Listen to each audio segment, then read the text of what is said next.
KDMC हद्दीत भटक्या कुत्र्यांचं निर्बीजीकरण करण्यात आलं। कंत्राटदार संस्थेच्या भ्रष्टाचाराची आता चौकशी होणार आहे। मुदतवाढ दिलेली नसताना 30 लाख लाटले असा आरोप भाजप नगरसेवक दीपेश म्हात्रेंनी केला। या आरोपाने एकच खळबळ उडाली आहे। भटक्या कुत्र्यांच्या बाबतीमध्ये आज महासभेमध्ये विषय घेण्यात आला होता।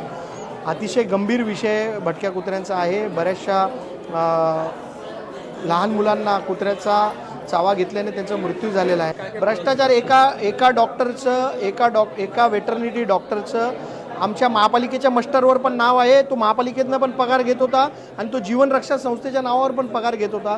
त्याचबरोबर या संस्थेने जेव्हा यांना मुदतवाढ दिली नसताना पुढचे 3 महिने काम केलं आणि त्याच्यासाठी 30 लाख रुपये महापालिकेकडनं त्यांनी वसूल केलेत। असा विविध प्रकारचा भ्रष्टाचार याच्यामध्ये झालेला आहे आणि ते प्रशासनाला पुरावे दिलेत आणि त्याच्यावरती कडक कारवाई होईल। लोकशाही मराठी ऐका, पहा, जागरूक रहा।